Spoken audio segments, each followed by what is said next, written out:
said 20 is like maybe he'd have to slow down because he's like used to closing 3 or 4 a day.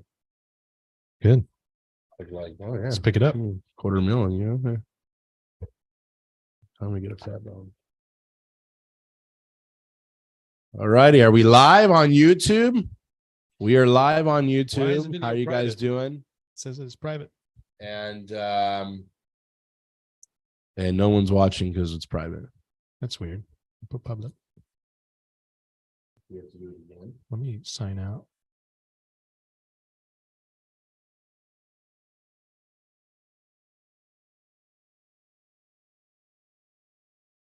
It says we're live on YouTube. Are we live? You're able to look it up on your phone. We're going to try something a little new today, guys. If you're joining us and we are live and you're able to see us, welcome back to another episode of Chefpreneur. Welcome back to the crazy. Welcome back to the crazy. We're crazy on YouTube. We've got Zoom that we're doing so that we can bring on our special guest chef, who we're going to be bringing into the room here pretty soon. So stay tuned with us. We might be in a private mode, but Chef Andre is going to let me know. Do we see? No, I think that we are live. Okay, well, welcome. There we go. Welcome. Hey, welcome to the Candid Show, where you get to hear and see some of the behind the scenes stuff. Yeah, not on purpose. It shows Zoom on our YouTube. Are we able to? Is there a way to on the Zoom call? Can we take off? I don't think you can. That's all right. But you know what? Around here we make things work. We make things happen, and we wanted to bring a very special guest chef on here. So again, Andres, tell us a little bit, like, what is our mission on this show? First of all, welcome back to another episode. As Brock said, of the Chefpreneur Show. We're excited. We have a very special guest today, but our mission as Chefpreneur is really to help educate, inspire, support passionate chefs and cooks like yourself to start a real personal chef business. We call it a Chefpreneur business, and we have a growing community. We're glad that you guys stopped by, and we want you to become a Chefpreneur as well. So we'd love for you to join us. But I am your host, Andres Hinojosa, and lovely co-host, Mr. Brock Wagner. How you doing? That's me. Love the shirt today, brother. Well. Thank you. I actually had a compliment. Wait, did you make that one different? I made this one, but it's it's older. Why is it? Oh, this is just faded. I thought it's faded. No, yeah. Oh, I was like, okay, cool. That's pretty cool though, right? Actually, it looks like camo. I kind of like it. Yeah. It's vintage. But yeah, welcome back to the show. We're excited to have you guys on. And we have a very special guest today, the Italian Stallion himself. We call him the Italian Stallion. He's got such a smile, man. He has such a smile. Before we bring him on, though, I'll give you guys a little bit of context here. Who we're bringing on today is Chef Daniel Furdui. He's the executive chef of our company, Dinner with a Chef, our personal chef company. That's right. And he has really single-handedly helped build this business up. And has an amazing wisdom, amazing knowledge, amazing guy.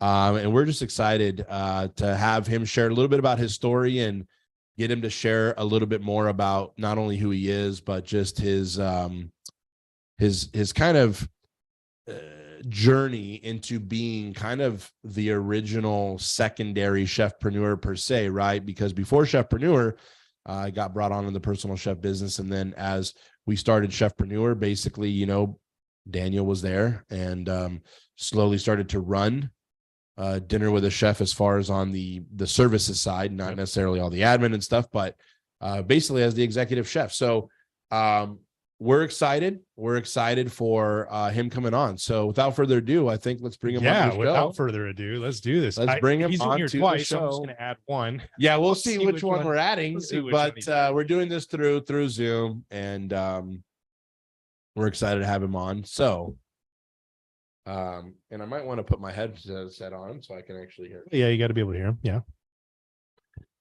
All right, Chef. All right, Chef, are you there? Welcome to the Chefpreneur Show. There he is. Hello, guys. Hello from California. Awesome to see you, brother. Man, you're looking fresh. Did you go get a haircut just for us for this? Exactly, I did indeed yesterday. Wow. Nice, man. I got a haircut last week. I think it was last. Well, you're looking great, man. I love your haircut. Well, likewise. Thank you so much. Man, it is hot, so I had like too much hair, and I was like, let's cut it off. Fro? Is that what it is? No, Italian fro. It's an Italian mane because he's a stallion. The mane, that's true. It's stallion. You guys, like, look at this smile. Look at that guy. Look at that smile. That smile went. Hey, By the way, chef, first of all, can you hear us okay? I want to make sure that I hear, yeah, that I was like trying to test here really quick. Okay, this was like low. All right, yeah, I can hear you really good. Awesome. Perfect. Now, we do have the chat up. We are live already, chef. We got 8 people watching. We're gonna have some more tuning in. So again, if you guys are just tuning into the show, we have the one and only Chef Daniel Furdui on the show today. So excited, so excited. Yes, infamous executive chef of Dinner with a Chef, and I must say, probably the best personal chef out there in the United States is this Best man looking. himself. Best looking for sure. For sure, best looking, of course. Well, I made me blush now. I knew he was going to wear a shirt. Say something different. I knew it. Like I can. Well, of course, duh. Down on you all the time. I love it. Absolutely. So, chef, we like to be a little freestyle on this show. We do have, we want to kind of go through some questions and hear your story, hear a little bit about your background, but the main purpose of obviously the Chefpreneur show is we're here to inspire, educate, and really support these passionate chefs and cooks that are really wanting to bring traditional culinary industry and really start their own personal chef business. And we call it being a chefpreneur, as you know. And again, you are at the core of what chefpreneur means. And so if you don't mind, the first thing that we want to really know from you, chef, is just tell us a little bit about your background. Where were you born and where did you grow up? Well, originally, I always say this story to a lot of people because I always say that I'm culturally Italian. I grew up in Italy, in Rome. I was born in Romania, in a little city called Zalău. It's nearby Hungary. It's in Transylvania. And I grew up in Rome, in Italy, where I found my passion for food and got this Italian culture. Then I moved to Chicago about 11 years ago. I lived there for about 5 years and 6 years in San Diego. And I'm a private chef since then. And I'm so excited to be. And it's thanks to you. Awesome. That's really all the longer you've been in San Diego? 6 years, yeah. That's it? You were in Chicago for how long, chef? Like a year? 5 years, about 5 years in Chicago. Been in the U.S. for around 11 total, right? Yeah, totally 11. Yeah, that would be. Okay, awesome. Now, we do have a little bit of I wouldn't say a weird way of meeting each other, but in a way, right? Like just to kind of tell everybody a little bit about how, because we get asked a lot of times, or at least I do when I'm coaching a lot of chefs. We get asked a lot of times, hey, how did you find Chef Daniel? Like, where did you find this amazing man? And I said, well, it's actually from my mentor in the culinary world, my mentor, Chef Jason White. And Chef Jason was my chef at the Ritz-Carlton in Chicago, and he was a Chicago native. And I remember amazing chef, by the way. Oh, love him. Oh, it's incredible. I was actually showing some pictures of some things that me and him did a long time ago in the dining room, and showing some pictures of that and to our students the other day on our call. And anyway, I remember him calling me and saying, hey, I got this Italian guy, I remember. Out to California, I think his wife, got a job out there, and he's kind of looking a little bit for work / opportunity or whatever. And I was like, okay, well, at the time, I was really just getting started in Dinner with a Chef. I was a couple, 2-3 years in, maybe, I think. Yeah. And things were picking up. But I said, hey, why not? Let me give this guy a call. And I still remember the day. You don't remember where I was at because obviously I didn't meet you at this time. But I remember the first place that we moved when the first business went horrible, and I was living with our me and my wife and my 3 kids at the time were living with my sister, and we moved into our first house after that. I remember I was walking. I called you out of the blue because he told me. I said, hey, why not give this guy a call? I was working at Soho House at that time with him. He was executive chef at the Soho House in Chicago. And that's how the connection was, because you were working under Chef Jason. Yep. I called you, so I called you in your number, and I called you, and I remember I was walking around. We had a pool in the backyard, and I was walking around the pool, and you answered, and you're like, oh, and you're like, I'm in Italy right now, and I'm like. Was there anything like that? But we ended up, What time was it? Do you remember that? Yeah. Do you remember? Was it late or was it was like nighttime. It was about like 10 p.m. I think I was like at the friend's house. I remember specifically because I said like, this is like a really important phone call for me. Like these guys like from San Diego are gonna move there. Like I'm gonna change my career kind of, but like still in the food industry. But like I became a private chef. I was like so like all over this. But like, yeah, I remember I was like at a friend of mine, her name is Juicy, and I was like with all my friends, like saying hello and having a dinner, and you called, and it was like around 10 p.m. Yep. Awesome. Yeah. And I just started talking to you. I just started spreading the vision like, hey, this is what I'm doing. This is what I'm growing. And then basically you know, when you got back from Italy and you moved to San Diego, I don't know if you remember this either, but the first place we met each other was at Islands Burgers. Remember that? Absolutely, in the Costco parking spot in the Mission Valley. Yeah, of course, of course. And I rolled up and you and your wife, Jessica, were there, and I met you, and I was like, you know, we had some dinner together and we talked about things, and I would say the rest is history, but a lot of things happened from now and, you know, from then until now. But yeah, it was and when I brought you on, Chef, like I also, again, I want to make sure that our audience is aware of like stages in business that people go through and things like that. You know, Dinner with a Chef was growing, but I was taking a majority of the events. I know there wasn't a lot of events for you in the beginning. Can you explain a little bit about, and if you remember what I used to tell you like every week about the money? Well, yes. So I remember that you were trying, of course, like growing up this company, and you were like so all the time so honest with me, saying like, hey, if you need help or anything else, like just let me know, like I can help you like to get something in the meantime. And I was just sticking with you all the time. And yeah, in the beginning it was a tiny bit rough. That's true. Like was not too much business, and especially you had like the family, the 3 kids at the time. Yes, that's true. And yeah, you were like always pushing me like to get something. And but I saw your vision coming through, and learning from you, like how you were like talking with the clients and everything else. I said, I know this is gonna get big. This is gonna be so much business for everybody that you cannot even imagine. And but yeah, you were like always supportive with me, and I appreciate it a lot. And Yeah, it was every time I felt like I was talking to you, and I think I would even say this to you, and I think I remember telling, you know, some of the things I used to say to Chef Daniel, but I literally would, every time I talked to him, like, bro, I love you and your wife. Like, if you're like starving, like, dude, get a job. Like, you might have to get a job. And I was trying to put you in touch. And what's funny is people that I put you in touch, like Russell and different people. Well, yeah, I'm still collaborating with them and all that good stuff. Yeah. Yeah. How like that all kind of panned out. But one of the biggest things, Chef, that it's interesting is when you, I don't know if you, and honestly, I don't know if I've ever even asked you this, but because I remember, you know, you would come do events with me as a sous chef, and then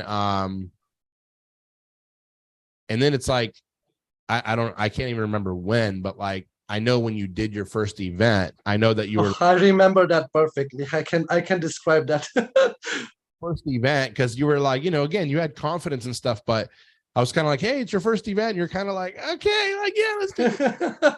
There was a little bit of nervousness there, but just explain a little bit about that experience.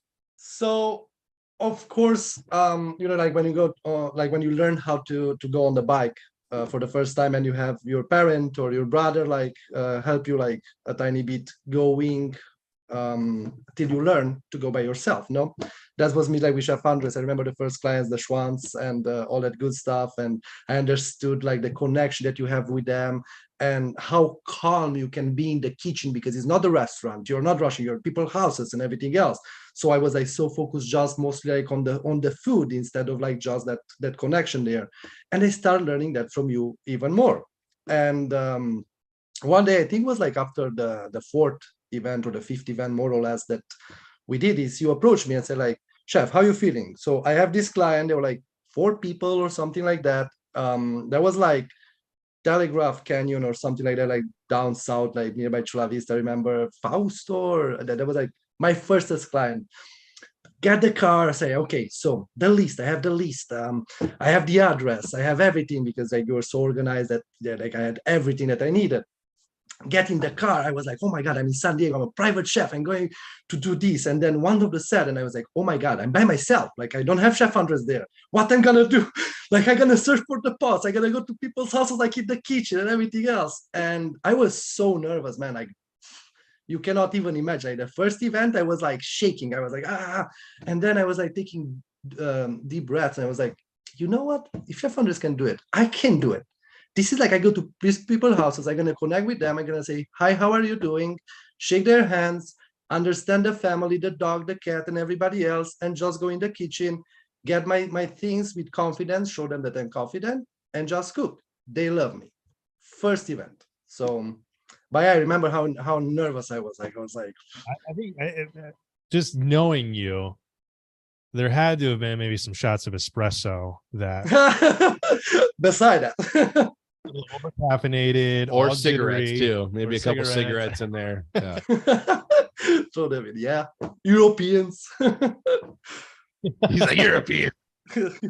I will keep your boyish figure. Look at me. Maybe I should start smoking and drinking espresso. How long has it been? It's been 5 years now? 4 years? 5 years? Since I'm in San Diego. Like, this is my main thing. Yeah, I did on the side a tiny bit, but yeah, that's right. That's a good point to bring up, because it was like yeah, chef. I mean, if he was in Italy, no, that's true, because when you came back, it was 2017, I think.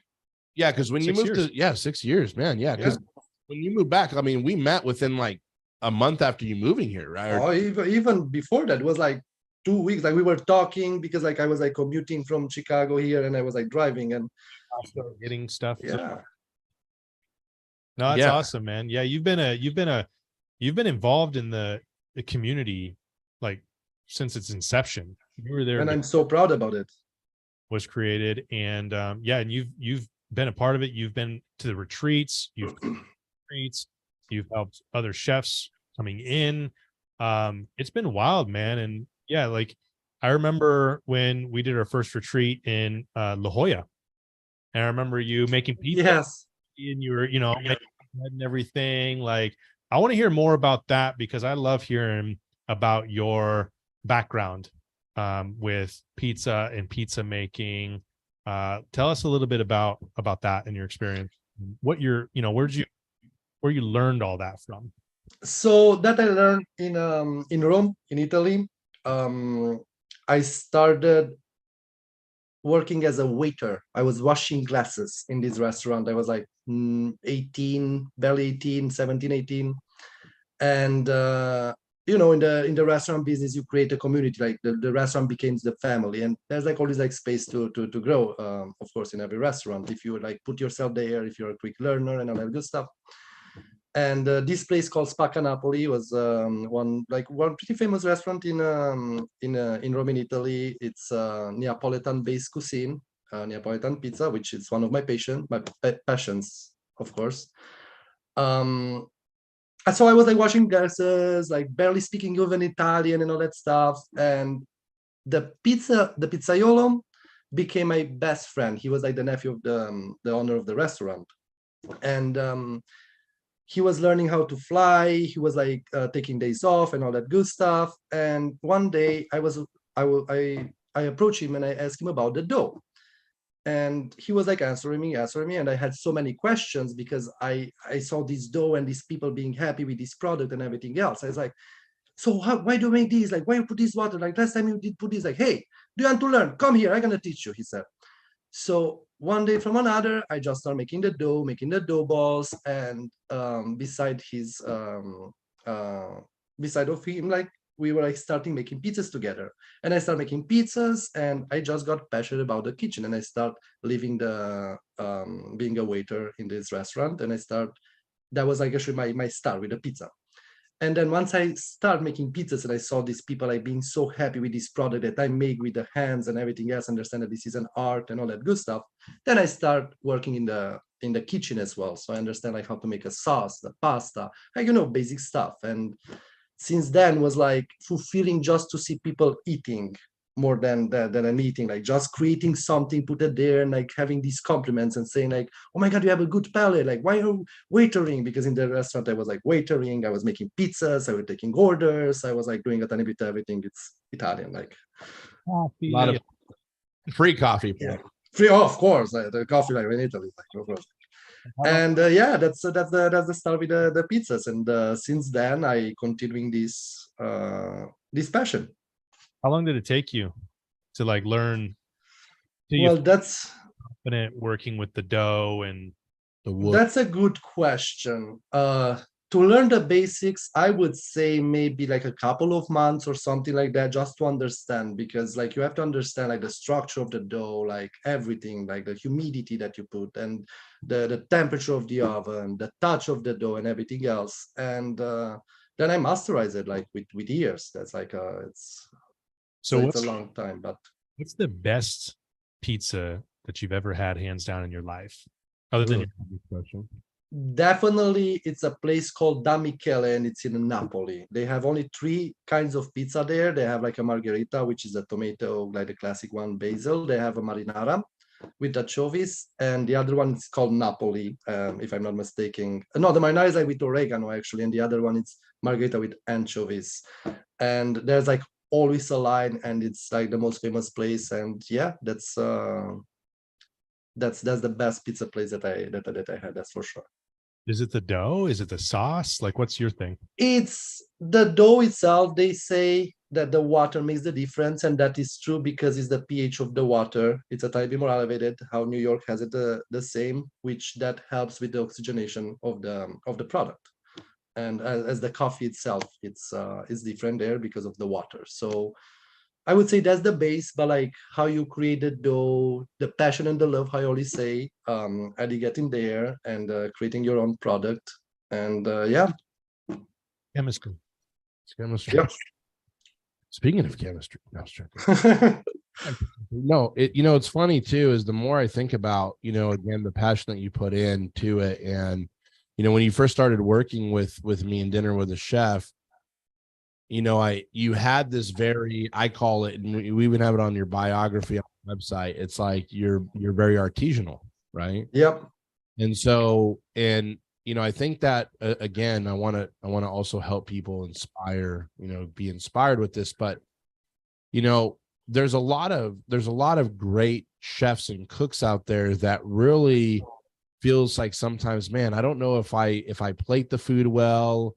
Like, I don't know if I present it beautifully, like I can work on my plating and things like that. And I remember when you kind of first started working with me, it's not like you plated bad, but you've really honed more skills. And what would you say to people out there that are, because your food has been incredible. Like since the first time I've tasted the food that you made, you're an amazing chef, but you came to me very humbly and you're like, chef, I want to work more on my plating. I want to make it look, nicer, better. And again, these are skills that people can learn. What would you say to people out there that are saying, because honestly, chef, it's a huge fear from some of the people that we work with and some of the, even home chefs that want to do this kind of business and serve people and be a personal chef. What would you say to them as far as like the plating skills? Like, is it a make or break with all the clients? I mean, tell me kind of your perspective on that.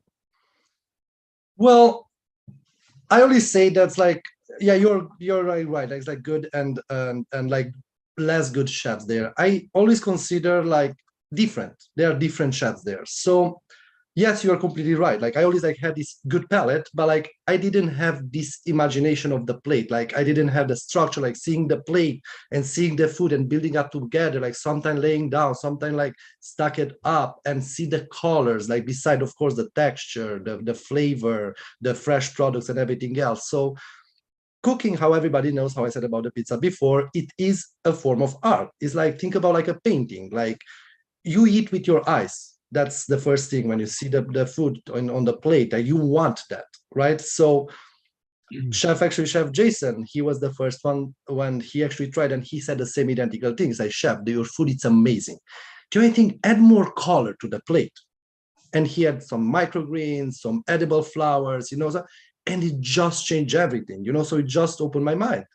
And yeah, it's like even when you cook for yourself, I would say like home, instead of like just making something and put it in the plate and just eat. Play with that food, like see the color of the plate, see the color of the pasta, like what goes good with that and all that good stuff, like to create color, create elevation on the plate, texture and all that good stuff. So this goes with experience, of course, in years, and working with other chefs, being humble, of course. Not like I know them all. No, like they're like how Chef Andre said that I said it's like different chefs. They're like better chefs out there, and also learn, absorb, like from other people. That's my suggestion. Very true. Awesome. That's awesome. I want to talk a little bit about as well, Chef, like as you kind of started in Dinner with a Chef in the business, you know, I don't know if I've ever asked you this before. I say it a lot to students and the people I talk to as I'm coaching them, but hopefully I'm not feeding them a lie, but I've always felt, and I think that you felt this. So again, please correct me if I'm wrong, but when I remember bringing you on, and I remember I went through some different stages, like we talked about. I didn't have a lot of events for you at first, right? And I would be like, hey, you need to pay your bills, like get a job, whatever. But as we started to grow, I released a lot of events to you, and we were, you know, doing really well, busy and going through the things. And I always try, and I don't know if I've ever really mentioned this to you, but I've always tried to really instill to where you feel and felt like I was allowing you to create almost your own business within the company. And I made that a goal of mine. And I think I remember, you know, saying to you quite often, like, hey, I want you to get repeat clients. I want you to get repeat, you know, clients that want you back. And I think, I don't know when it was, maybe I can't, I mean, honestly, I can't, it's not like I journaled it. I wish I did, but you know, I just remember the first client, I think you did something in something up in Del Mar somewhere. And I remember like they wanted you back. Right. And it was you specifically. And a lot of chefs that I coach, you know, because chefs, we can be arrogant, we can be, you know, prideful. And I was kind of like the opposite in certain ways, where I was like wanting to see you succeed because, you know, with all due respect, it's a smart business decision. It's like, well, if people want Chef Daniel, exactly, again through Dinner with a Chef, so it's not a bad thing. But do you feel that I gave you that kind of freedom to feel like, hey, I kind of like, yes, I'm working in this company, but like I have the freedom to be me, be myself, allow myself to take the culture of Dinner with a Chef, but also grow in it and kind of create something within it? Do you feel like you've been able to do that? Absolutely. So that's one thing that I appreciate about you. And when you bring me on, you try to square me, only like understand the basics, but you always left me to be myself with people, like with my food, with my personality, with everything else. And of course, that's really clever from you, from a small business owner, because if you're gonna get me and the people are gonna like me and I'm gonna grow, you're gonna grow as well with me, because you're gonna have these clients that they're gonna want Chef Daniel. Like it's a time be different than Chef Andres, no? And you always give me this freedom, that's for sure. With the clients, allowing me to actually grow in your company. So yeah, the freedom of like the cooking, like not like how Chef Andres cooks, like how Chef Daniels cooks. That's I always had that freedom, of course, talking with the client. Also, you push me sometimes, like I say, like, hey, chef, I get this client or something like that. No, and yes, I definitely 100% felt that freedom from you all the time. So yeah. Well, I've just seen you grow so much. That's what's like baffling me, is that, you know, it's funny because we have several chefpreneurs obviously in San Diego, and they call you for advice, and they're calling you for, you know, so you've kind of been an extension of course, you know, not only me, but also of Chefpreneur as a whole. And one of the things that it was a very proud moment for me recently, was, you know, just the whole thought process of like, and sometimes, you know, because Ashley does an amazing job at really running the business. Let's face what it is. So Brock's wife is our amazing event, you know, specialist. Amazing, Ashley. however you want to, like, it's an elevated title. We got to think of a better title. But and so I'm honestly, we're so busy with Chefpreneur that I'm sometimes somewhat removed from Dinner with a Chef, which sounds crazy. I do payroll. So sometimes I'm like, oh, we had 4 events this last weekend. I got to pay people. I don't even know that until I'm showing up on Monday, sometimes doing payroll at my desk. But the reason I'm saying all this is because, I just feel like over these last couple of years, you've really, Chef, well, I mean, since the beginning, you've really helped build Dinner with a Chef. Like, you really have helped build this company. And really, the biggest compliment I think I received was very recently. You did an event for our good friends, Paco and Martha Arce, right? And they gave me this huge compliment. I think I already shared it with you, but I want to share it with everybody else. They called me and they said, Chef Daniel is not Chef Andres. Very different. He's Italian. There's just, this is what they said. But we felt Dinner with a Chef 100% from start to finish. And that, I think, was a huge compliment, because it's like, it wasn't that they're saying, oh, he was like Andres. It was like, oh, no, it was like the standards, the culture was Dinner with exactly with Chef Daniel, and then there's Chef Andres. And all that stuff is with intention, right, Brock? I mean, really, it's not ever about trying to cookie cutter somebody, but it really is. We talk about culture all the time. It's like, we want the individualism. And again, this is for all the chefs watching out there. I say it all the time in our coaching calls, like, you don't want to stifle chefs that you're bringing on into the company. You want to allow them to grow and nourish them, set the culture. If they're not a good culture fit, it's not going to work. But with everything else, it's like they're able to actually carry that out, but also in their own flavor. And I think we really try to do that in Chefpreneur as well, Brock, right? I mean, it's like the culture, but like, how do we move that forward? But Chef, tell us a little bit about, like, I want you to give some tips on, because, in your own words, oh my God, they love everything, right? So I want you to kind of go into, what are some tips and tricks that you can give some chefs to deliver an amazing experience? Because I think that, yes, I mean, the culture I've driven in Dinner with a Chef, but let's face the facts here. I pretty much haven't cooked an event for Dinner with a Chef for like 2 years. So just kind of explain to all the chefs here, like, hey, like, how do you give an amazing experience? Do you have any tips and tricks for everybody? When I say all the time, like, this was amazing, everything, like, everybody loved it, it's a compliment that I give to myself, where I build up a confidence there. The thing that I'm doing the most also, it's having the consistency, being a professional all the time when you go to work. Little things, like when you go to the client's house, don't go with the bags and all that stuff. Like, just go, shake the hand, present yourself and all that good stuff. Make sure that you deliver a confidence. That's really important in the kitchen, because they have a professional, they have a private chef there, no? And when you start cooking, talk a tiny bit with the client, try to be relaxed. That's the main thing. Like, having like 5 pots on the stove, like 2 trays in the oven, having something on the grill and all that good stuff. Still try to be calm and show that professionality, because the client is gonna be confident with you. They're gonna want you back. They're gonna say like, oh my God, he knows what he's doing there. Yeah, be precise with it. How I said, like, professional, like with the time, clean. Big compliment that I get all the time. I leave the kitchen cleaner than it was. I have clients that they text me back saying like, Chef, like, I put a little paper towel between the pans that I'm using. It's like, did you put a paper towel between them? Like, yes. So they know the scratch. Like, oh my God. And the kitchen was like cleaner than it was. And so little compliments, like, beside the food, beside everything else, it's like that connection with the client, respect the place, of course, where you work, the house, everything else, and be yourself.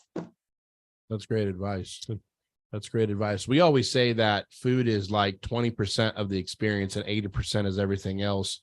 Would you agree with that, Chef? I mean, the food's important. Don't get me wrong. Yes. Yeah.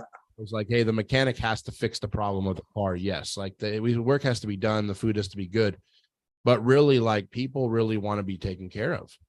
Yeah, you can find that client that specifically they don't care too much about like this experience sometimes, but like there's like in minority you have that client that they want that food like just particularly that. But like like how you said, it's usually is like the experience that they get. It's the whole point. And yeah, I would agree that it's a small percentage the food, mostly that the experience that you deliver to them, like the chef experience. Shanny Mac? Sorry? Shanny Mac? Does that sound familiar? I'm sorry, I didn't understand. We got Chef Shanny Mac on with us. Hey, Shanny. She says that she knows I know him. I don't know who she's talking. Yeah, she's working with us. She's a really good friend of mine, and I like this community of friends of mine that that I see that they became passionate also about like the service, the food. Like one is like she was recently she finished with school. She was teaching in a school, and she started working with us with Paella Lifestyle, with one of my good friends here that they have a paella business. Chef Alex, he's a personal trainer, and he got to work with me now, and he's making like desserts, he's making appetizers. He got to be so enthusiastic, like just to work with us. And I love my friends here in the community, and I can inspire them, like food, it's inspiration and what we're doing. She's watching Yeah, online. she's watching. So she said hi, and I was like, oh, she said hi, Shani. So I just wanted to give her a shout out. So it's great to have her on. What is this paper towel trick? You know what Chef Jared's talking about? Yeah, when he was just saying that he puts the paper towels in between the pans. Just between the pans. Okay. Yeah. I didn't know if there was something else. Just to not to scratch. Yeah, it's like a little touch that the people are like impressed because they don't think like that, so I notice the details. And I think that's, again, going back to that, it's funny because we, as I want you to hit on this, Chef, because I think that you have now, in a way, really understood this, like from the core of your person now. I really want you to speak to everyone on this, on how do you, like, a lot of chefs overcomplicate the service. They overcomplicate, and I already see your face. I know. You're making that face is because I teach them not to.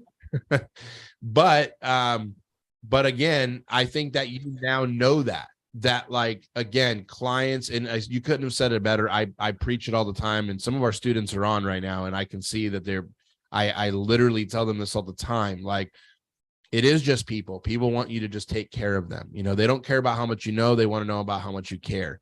And the fact of the matter is that a lot of us overcomplicate the crap out of things, right? And then all of a sudden, it's like we find ourselves in all these crazy situations, and the clients over there like, what is this person doing? Like, I don't know what's going on here. And so just talk a little bit about that, like how to keep it simple. Like when you send somebody, like you said, the details matter. You want the details. It's not that the details don't exist, but speak a little bit about that, because I struggle coaching a lot of these chefs with overcomplicating everything. They just want to complicate. And what they do is they get stuck, and then they never take action. They never do certain things because they're literally overcomplicating it. It doesn't need to be that complicated. So as my business name, it says, thanks to you guys, of course, because Chef Brock and Chef Andres came out, Simply Elegant Chefs. It's simple and elegant. How Chef Andres said, like, why are you complicating things? Like, some people, in my opinion, they try to go, like, they try to take a step like larger than the how you said, like that expression, like foot's larger than the step, or step larger than the foot, or whatever it's called. American. Not good with that expression. I would suggest like to be like doing what's your forte and deliver that, like masterize that, and of course being innovative, that's always like good, but how a chef has these menus, like we have the tailor menus and we have the signature menus. We masterize that, so it's so easy and simple now, like to deliver that experience. And make it like look amazing all the time because you're doing the same thing. Yeah. Now we change things in the menu and not complicating. It's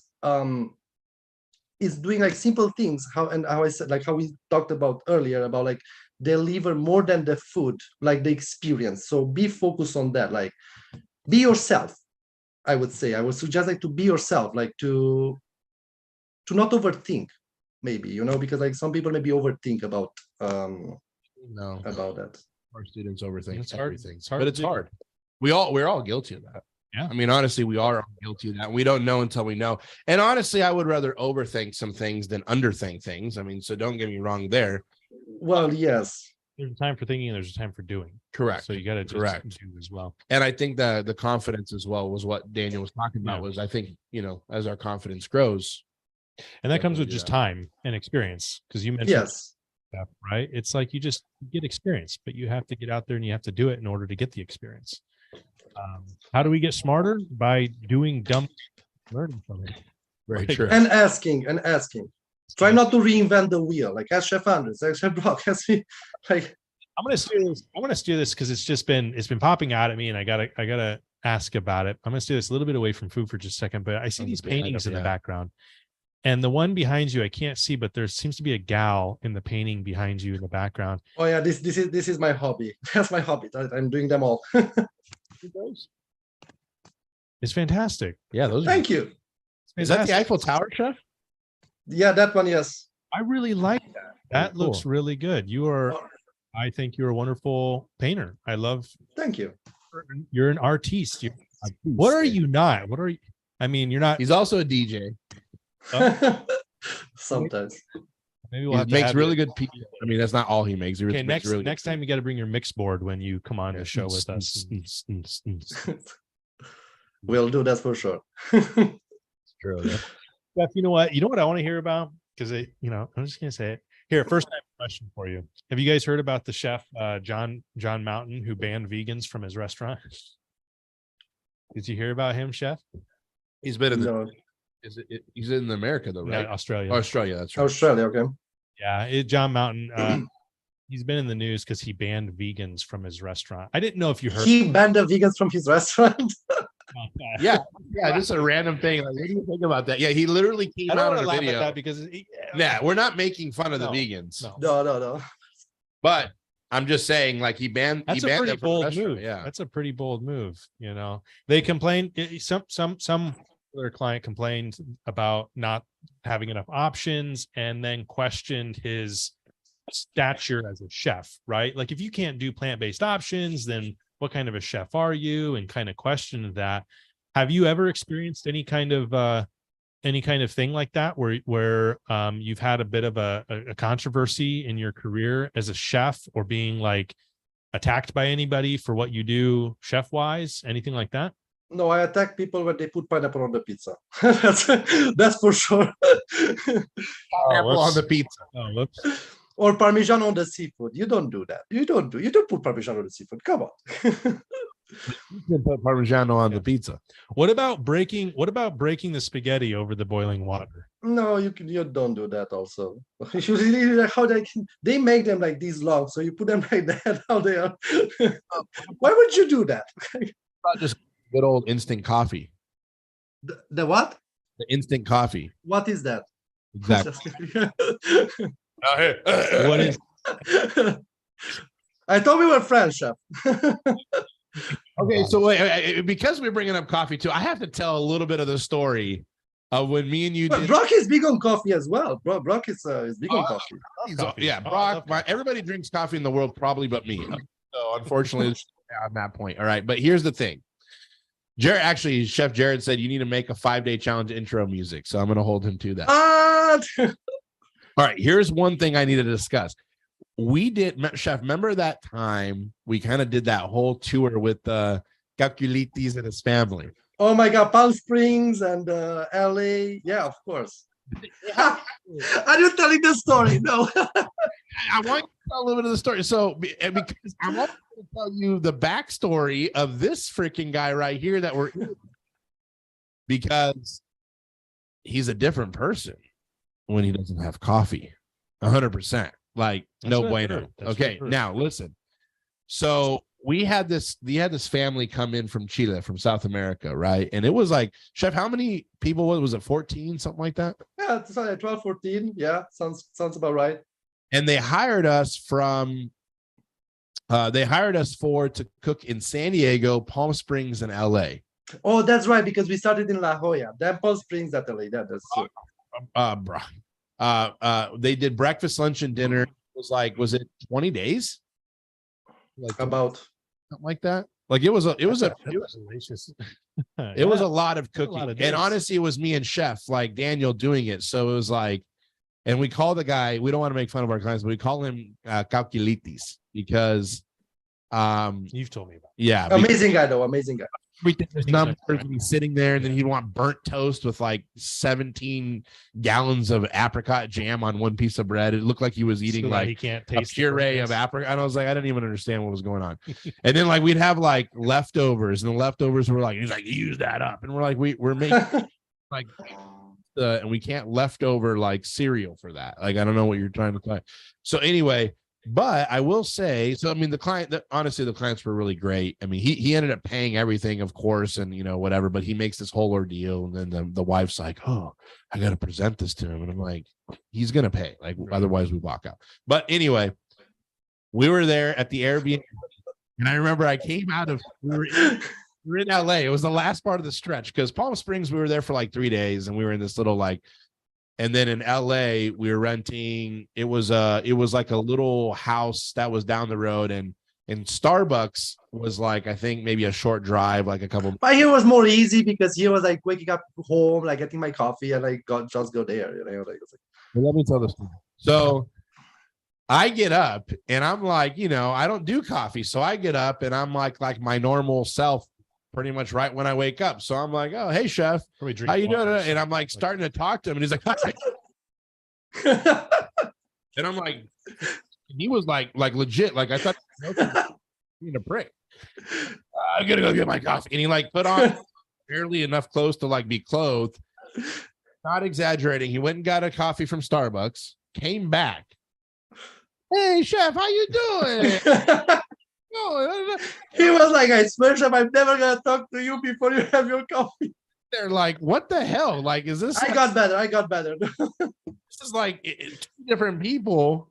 I was like, I want my Daniel back. I don't like pre-coffee Daniel. It sucks. Anyway, I just had to tell that story because we were talking a little bit. Oh, that's amazing. Coffee Daniel. It's just this angry. Yeah, and then you flip it around and you put Daniel. Yeah, that's it. But yeah, that's a fun story, and I want to add actually the fact that actually remind the story with the people from Chile. This is a good part also from the business, like get to travel, like meeting other people. Like Chef Andres, he went to Hawaii, to like Canada, everywhere. I started like going like everywhere as well. Like I've been like in Cabo, I've been in Cabo San Lucas, I've been to Long Island, in New York, actually with the same family, with the family from Chile. Yeah, they hired him back because I was like, oh, can you guys come back? And I'm like, I can't, but he can. Go ahead. I was there like for 5-6 days. Like that was amazing. That was expensive, very expensive. Not my favorite, but like it's. You're visiting in Atlanta as well. I remember you came over to our house just briefly for the morning, and I was excited. And I was thinking, okay, I'm gonna have some coffee, with this guy because I coffee and enjoy it with you, and having espresso, doing whatever. And I remember, I think you got to our house a little late in the morning, so I already drank our coffee out of our pot, which was like, it's a coffee mate, like regular coffee, and it'd been sitting there for a little while. And here in comes Daniel. You got coffee? I said, I got a little like sitting in the pot, but it's like been sitting there. Let me guess. Did you just pour some and take a shot? Yeah. He's done that at our house. It's like it's cold, it's stale, like it's fine, it's coffee.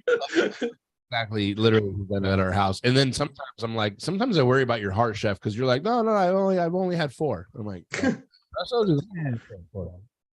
yeah, but it keeps you running. Tell us. So I want to hear a little story. I want to hear from your perspective.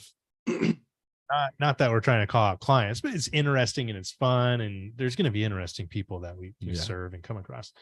I won't say the full name, but client Michael M. Michael M. Remember him? Mr. Fiesta, Mr. Playboy. Fiesta. Oh, yes, of course. Interesting client. Interesting, very interesting. Tell me the most interesting Thing that you saw at thing his that you- house. Yeah. No ban, nothing. I just well, like I saw some interesting things in my career, that's for sure. While doing this job, of course, you get to meet all these people and be intimate, of course, like with the family, with their friends, and see all these these things that How do I Say say this. this without getting banned on YouTube? I know, I don't know how to phrase it. Okay, I have a not that expensive vocabulary, but yeah, I saw like parties that they go a little bit like under the control and all that stuff. I got him. People. I got him all. All right, let flustered. me He's just like, ask now you some I'm- basic now I'm questions. remembering. Chef at his house, women multiple times. The what? At his house, did you ever see naked women multiple times? Indeed. Did you ever see any drug use? Sometimes, once in a while. That we Uh, pretty much kind of like shut it down. Yeah. The guy was. It was funny. interesting. So I mean, he treated you good, right, Chef? He treated you. Oh my God, no! Like everybody was like amazing all the time, but like people were having fun, you know. And I was like always there, like professional, doing my things. And yeah, like he had a lot of money, right? Like this is yeah, but like this is up to you also, like how to create this. This is a really good topic actually that I want to bring up earlier, like how to create this bonding, like with the client and knowing your limits, you know, boundaries. Boundaries. I'm sorry. Yeah, with the client, bounding. and yeah, and being professional all the time, like, you know, like the clients like invite you like to do things and like going and partying, or they can invite you for a glass of wine. And yes, I'm the first one. Like I have my clients here that I don't consider them clients anymore. I consider them friends. Like I just been recently to Newport to a client that I work with them for like 4 or 5 years, and they just invited me to their place to spend the day there and the night and have some wine and then cook and super chill, you know. So it's up to you where you want to go with this relationship, but I always like suggest to be professional all the time and know your limits, you know. It's gonna bring you forward. You have to have your business in mind because you don't want to taint your reputation, right? And that was one of the concerns that we actually had with that particular client was Yep. associated with that. That's a very big risk. Yeah. The funny part I remember is like the guy had money, right? But there was one point where he tried to kind of like wheel and deal on the price of our services. He just had to have one more playgirl. Like and they had to pay for, and it's like, can we bring the price? And we're like, no, you're just gonna have to do without, like, you're gonna have to go one less girl Yes. at your, Yeah, exactly. like one less girl. Okay. Our services, we're not gonna, oh yeah, sure. Well, like his case, knock like, it down. actually, I think Chef Antonio's on here. He's cooked for him multiple times too. So Yeah, he's Chef probably Antonio close knows. He's probably blushing too. But We just that's can't the say thing. I know. Hey, chef. How you doing? Clients to you, Chef.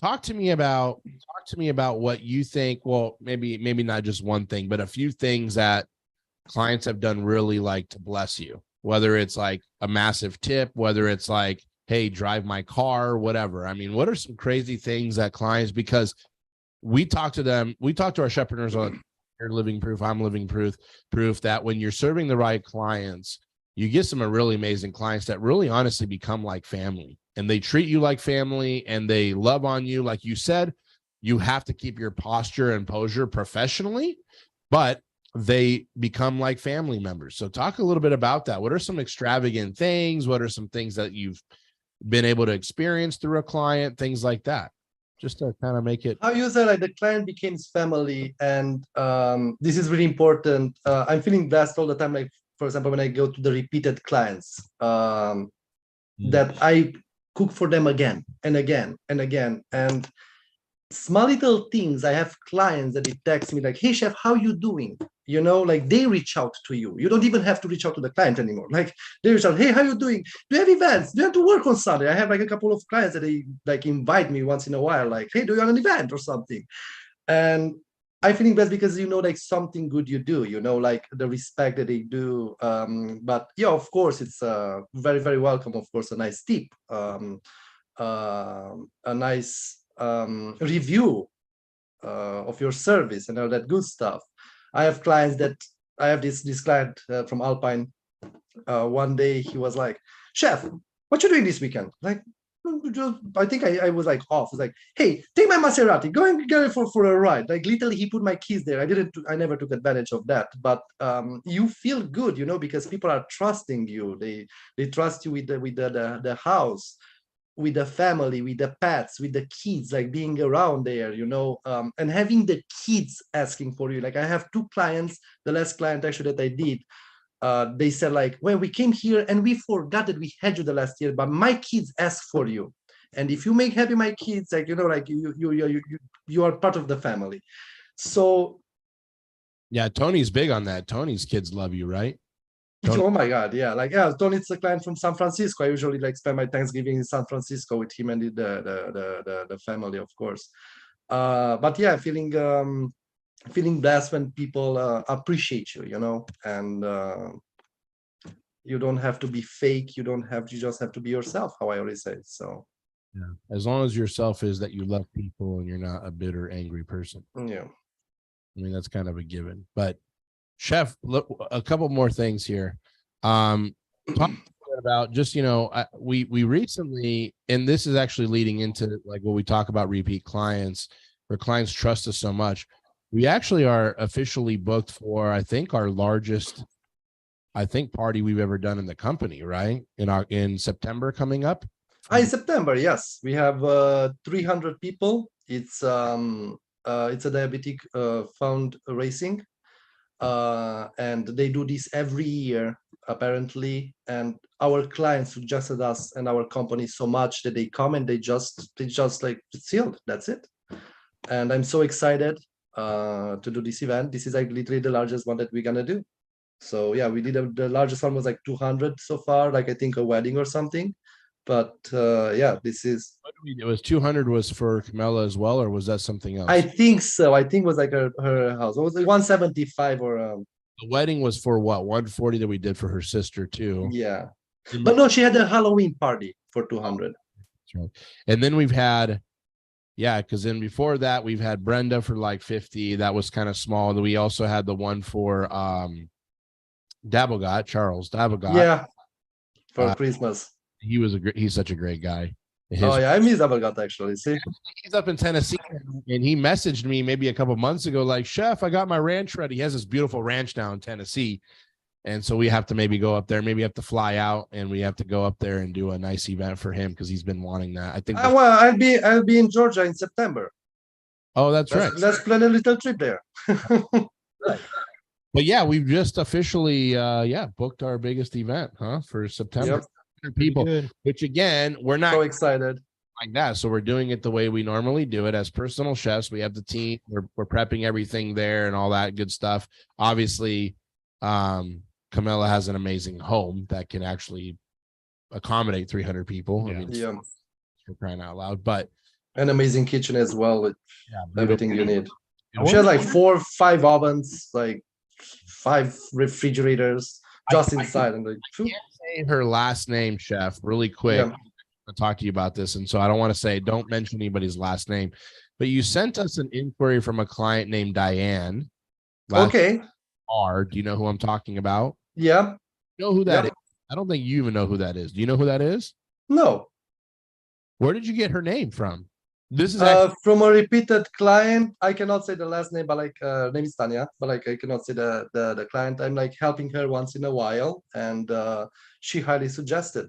And they know each other kind of, and a friend in common with her has said something that they might need a chef, and then my friend said like, "Oh, Chef Daniel, like go ahead." And I personally talked with her. Yeah, that one's already booked, right? For 100%. I won't say, I can't say too much, but that's the wife of Let me look it out. an owner. That's the wife of an ex-owner of a major baseball team. He used to own. Oh, okay. Okay. Okay.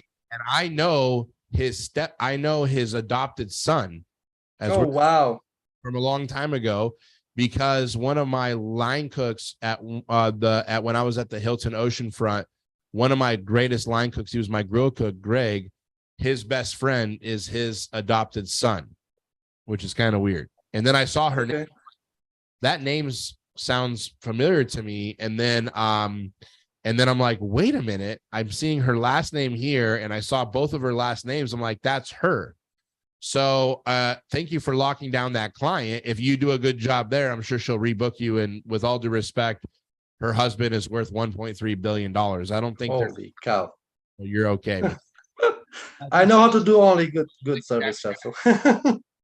now because they wanted all this stuff. But anyway, that was just, might as well put it out there on YouTube. Oh, very nice. Who we're talking about necessarily, but yeah, I saw that. I was just looking at the client list today, and I was like, wait a minute. Oh, I know that last name. Why does it look familiar? That's not her husband's last name, but I knew that last name because she goes by both of them. So okay. I think someone mentioned something about it, but I didn't do any research. I sometimes do a tiny bit of research about the clients, but I deliver the same experience for someone that's like really famous or someone that books us for a Valentine's Day for the girlfriend and themselves. But yeah, I'm excited. I'm excited, chef. Well, I mean, man, thank you so much, chef, for coming on the show today. Do you have any just last words that you want to share with all the chefs watching about anything? I mean, what are some words that you want to share with anybody, open mic? Well, things can get like hard a tiny bit in the life, when you start something, just keep going. My main thing is like just keep going, how we discussed from the beginning, that you help me and you try to push me a tiny bit, but I stick to there because something big was like coming, and look at me like getting my own business now and all that good stuff. And so excited for that, of course. Just keep going. If you guys need any help, like for advice, I'm here as well. Feel free to text, call me anytime. And put that love and passion. That's it. Love and passion. Love and passion. Love and passion. What do you say to them about Chefpreneur? What do you think about Chefpreneur? The most amazing chef community that's out there. So so proud to be part of it. That's absolutely. Awesome. Hey guys, you get a lot to learn from it. Like how I said, like don't reinvent the wheel. Just get this. Love and passion, though. If you guys want to follow Chef Daniel and just follow his adventure, he's got 2 Instagram handles you can follow. One of them is at Simply Elegant Chefs, which is going to be Chef Daniel's new business coming out of Dinner with a Chef, going into Chefpreneur's building his business. It's going to be amazing. We've already started that process. We do need to finish that with you. It's a tricky thing. It's like there's a whole thing with Dinner with a Chef and transitioning, but follow him at Simply Elegant Chefs, and follow him personally at Chef Daniel Furdui, Furdui. Love if you guys give him a follow. He would love to see some of you guys as well, and continue showing his beautiful smiling Italian stallion. I appreciate it, Chef. Thank you so much, man. What a great show. Thank you for joining us. If you guys, my pleasure. And just join us every Wednesday. I'm looking forward to having more chefs on, like Chef Daniel. Again, just to wrap things up here and exit on today, we're here to inspire, motivate, and educate on everything personal chef business related. If you guys want to schedule a free, no obligation, what we call a clarity call, which is really if you have an inkling for starting a personal chef business or know someone who does, maybe it's a family member, maybe it's a friend who's in the industry, and you see what they're going through, but they have the makings of something great in entrepreneurism and building a business, tell them to give us a call. We'll put the link in the description below. You can give us a call. We'll get on a call with you, absolutely free, and help just create that clarity for you and give you a game plan that you can take and go forward with and build your own business so that you can have your own freedom and be your own boss. Other than that, we just say cheers. We love you, Chef Daniel. Love you guys. And we love Peace and love. And we will see you next week. Thank you, Chef, for being on, man. Love you. Thank you, guys. It was a pleasure. God bless you guys. We'll see you guys next week. Thanks, brother. Take care. Cheers.